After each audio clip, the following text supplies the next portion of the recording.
Pakistan cricket at its best. 1 minute down, next minute up.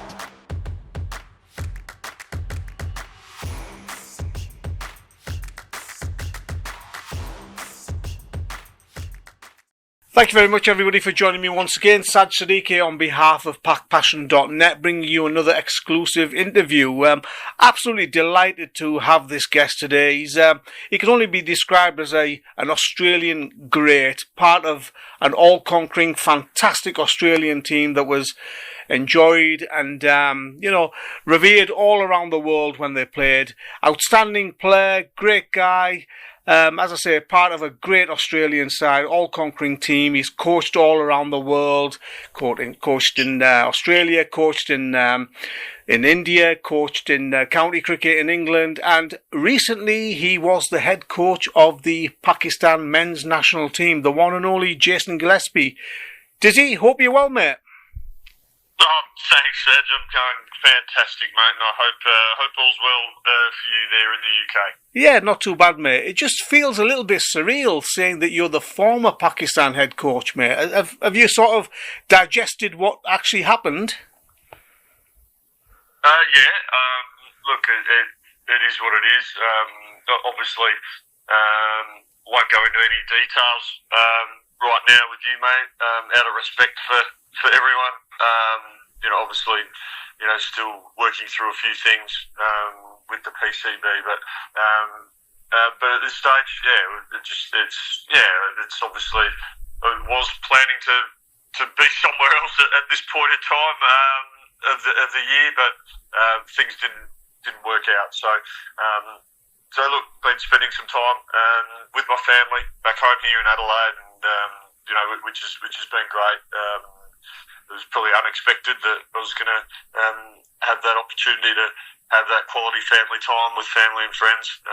So that's been quite nice, and just been enjoying the family time. Your time at the Pakistan Cricket Board was short-lived, mate, and as you said there, not expected that it would end so suddenly. But looking back at it now, even though it was a short period of time, how do you reflect upon it? Yeah, look, I certainly enjoyed my time. Absolutely loved working with the players. They're such a talented group of players. They're hungry to learn, and they listen and learn and looking to improve. And certainly enjoyed spending my time, working and helping them get better and play their cricket. So that was a lot of fun, and developed some good relationships with the players and other members of the support staff. Who are great people, and I really enjoyed working with them. It's one of those things, and we just these things can happen, and we've moved on now. I mean, as you say there, it was short-lived and you had a great time with the players, but your head must have been spinning, mate, when you were the head coach. Initially brought in as the test coach for the red ball format, then you were head coach for all three formats, and then suddenly it's all taken away from you. So things just happen so quickly in Pakistan cricket, don't they? Your head must have been spinning at times. Yep, that's a good way to put it, I suppose, Saj. A lot of spinning plates in the air, so to speak, and just navigate that. Things do change on an absolute whim, and I've said it. Obviously, there was some things that I certainly found challenging, and a lot of that was around the communication. It was just it is what it is. I suppose I don't want to go into any more detail out of respect for everyone, but yeah, there was some things that made things quite challenging. So who were the players that you became really close to, mate? Because you could tell from the pictures, the videos, and whatever else, and the comments from the players that they were building a fantastic relationship with you, and they had a lot of respect for you. Yeah, I mean, look, without naming individuals, I mean, it was all the guys. Obviously, I was involved mainly with the test squad. I had to dip my toe in a little bit into the white ball space, just helping out after Gary moved on for that short trip to Australia. But yeah, with the test guys, I mean, obviously developed a strong relationship with Shan, Masood, the captain. We spent a lot of time together, having good conversations and discussions about how we want to play and how we want to communicate within the team environment and the messaging we want to get to the players, the messaging we want to get out to all the supporters, all the fans. So we developed a really good strong bond and great relationship.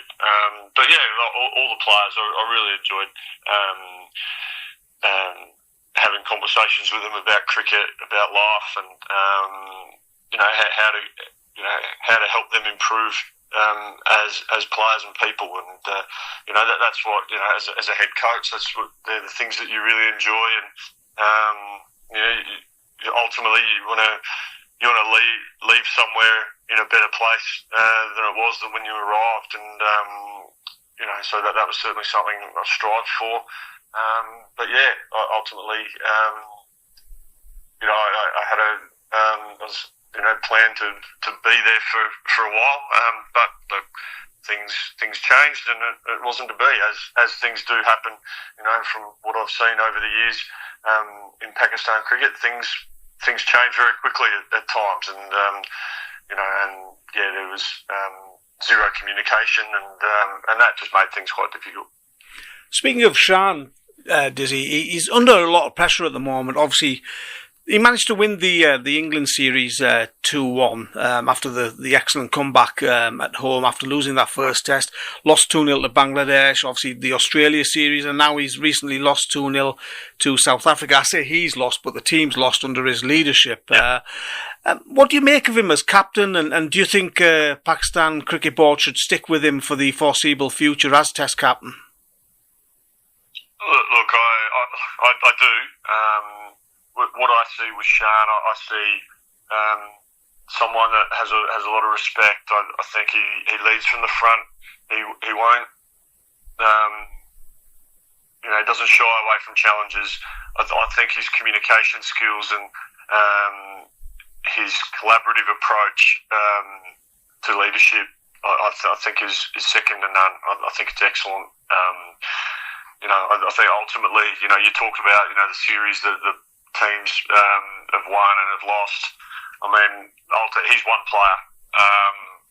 I think his leadership's been excellent. And unfortunately, the team hasn't been able to find ways to win in positions when they probably have had positions to drive games forward, and just haven't been able to quite do it. But I think Shan's leadership, his communication, I think is fantastic. Just on that point there, where Pakistan sometimes manage to grab defeat from the jaws of victory almost. We saw that in Australia. We've seen that in the first test against South Africa as well. What is lacking amongst the Pakistani players, do you feel, to give them that extra edge where they can go on and win those games and grab those moments? Oh, look, that's a good question. I'm not sure I have the answer, Saj. Although what I will say is that, that there is a lot of expectation on Pakistan players. And we see it. If the media, they're everyone's favourite. If the team wins, if they lose, then it's everyone's calling for mass change, and so. There's probably not a lot of job security in that space. And we've seen history have shown that things change from above. If the team has a bad game, then there's things change. Team changes, selectors change. There's so much change that happens, and I'm not sure that instability is good for players. The players start worrying about themselves and their own spots in the team, and I just think if there's stability off the field and there's consistency off the field, that gives the players the best chance to have some consistency on the field. I guess touching upon that subject, insecurity seems to be an issue amongst the Pakistan players, where they're accused of playing for themselves almost sometimes, Dizzy, just to keep their spot in the team and the squad for the next series as well, I guess. Look, I suppose that could be said. It's tricky for me to comment, but as I said, if there's to give players the best chance to be consistent and perform well on the field, you need consistency and stability off the field.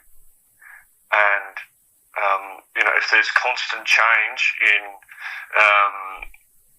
within the PCB, if there's constant change, whether it be selectors, boards,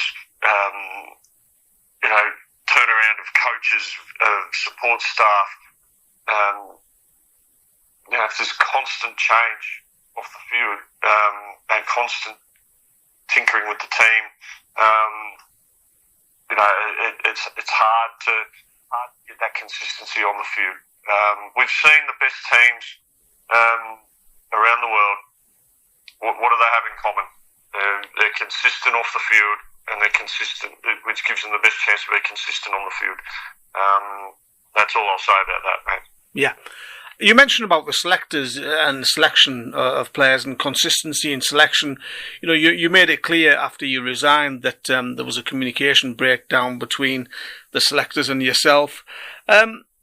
Selection just seems to be a continual problem in Pakistan cricket, where almost every series there's one or two surprising selections that really don't make any sense. It doesn't really help themselves, does it, when it comes to this? Well, Saj, in my short time, there were three selection panels. From when I signed in April to when I finished up in December, there were three different selection panels in that short space of time. And all these, look, I'm not laying blame necessarily on individual selectors or anything like that, but if that change happens, then these selectors have got whole different philosophies on what they believe is the right way to go, and their job's on the line, so they want to do what they believe is right in order to, from a selection point of view. Because, if team fails, then they'll be ushered out and new selectors will come in. So there's just that constant change, and if different selectors come in, they've got a different philosophy and different criteria that they're going to look at. So that makes it. I think that makes it a challenge. In my short time, there were a number of different philosophies on selection and criteria for selection as well. And when these criteria change and there's no communication about it, it creates confusion and creates inconsistency. So, I'll say it again. I just think if there's consistency off the field, it gives the players, a bit more confidence to go out and do their jobs, which is to score runs and take wickets. I guess just on that point of selection, we've seen in the South Africa series recently, mate, where Shaheen Afridi, who many thought should have been selected for the Test series, ended up going and playing in the Bangladesh Premier League, although he was supposed to be rested, according to Aqib Javed. really makes no sense, does it? No, it doesn't. If a player's being rested, then they're rested, and if they're not selected, just come out and say they're not selected. I suppose that's the point there. Look, there was obviously some interesting selections that were done for that Test series. I know as I was coach at a point when that squad was being selected, I had no communication about what that squad may look like. So it was a sort of few raised eyebrows when the squad actually came out. But that's in the past for me now. But that's what it was. Yeah. What did you make of the 2-0 defeat to South Africa, mate? I don't know how much of the series you saw, but Pakistan were in with a shout in that first Test match, and then obviously the second Test match ended up being a heavy 10-wicket defeat. Yeah, look, it's obviously, I was disappointed for Shan and the players. I certainly wanted to see them do well, and I was willing them on for that first Test, because they looked like they had a shot at it. It wasn't to be. And the second Test, that was always going to be an uphill battle when the opposition score big runs. I really, it was a bit. You could tell on a pretty benign surface that wasn't offering a lot for the fast bowlers. It just, the selections of the fast bowling, there just wasn't a point of difference, was there? And they probably needed a point of difference. We saw in the Bangladesh series earlier in the year or last year. We saw that the point of difference that Bangladesh had, they had the big tall Rana lad who bowled 140 plus. He was tall. He could get extra bounce. What I saw in South Africa, the team that the squad that Pakistan selected, didn't necessarily see, there wasn't a point of difference in the pace bowling ranks. It's all very much the same, wasn't it? Similar trajectories, similar speeds. There wasn't a point of difference, if that makes sense. Do you understand what I'm saying? Yeah. So that's just that's a learning for the selectors going forward. That certainly on surfaces like that, I think if you have surfaces that are offering sideways movement and assistance through the air or off the pitch, those bowlers that were selected, certainly in the game. But what you find is on majority of times in Test cricket, when you have good batting surfaces, you do need those points of difference, and that's either airspeed, extra pace, trajectory, or height, or angles. And unfortunately, I didn't see that with the squad that was the fast bowling squad that was selected for South Africa. We keep hearing about the talent in Pakistan cricket at the domestic level and the national level. Nobody really mentions Australian cricket as having talented players, yet Australia is the team that is the benchmark for countries like Pakistan and others. What can Pakistan cricket, the PCB, the selectors, the players, learn from Australian cricket, and how well organised and how well they do? Well, I think you just hit the nail on the head. It's well organised. There's plans in place, and these plans are seen through. They're not thrown out the window, after a defeat. Haven't seen a change in. I mean, how many coaching changes has Australia had over the last decade? Very few. How many selection panel changes have they had over the last decade? Again, very few. I rest my case. Few less than Pakistan. A few less than Pakistan. And look, I don't know the statistics of it, but I think you'd find that the more consistent teams on the field have the stability off the field, and it gives players that comfort in terms of knowing that there's stability, and stability gives players confidence to be able to just go and work on their game and develop their skills. They come into an environment which is welcoming and challenges them to get better and improve, but it's a very supportive and welcoming environment. And I've only just been here with the Border Gavaskar Trophy here, and there's been a couple of new players integrated into the squad for Australia in the Test series, and the key takeaways, the things that I certainly was listening to players when they were interviewed, listening to coaches, listening to selectors. The communication was outstanding. If a player was left out, they were left in no doubt why they were left out and what they need to do to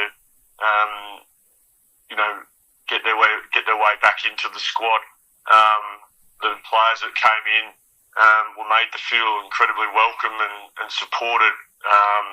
Families were flown to the locations to share in the excitement of a new player representing Australia.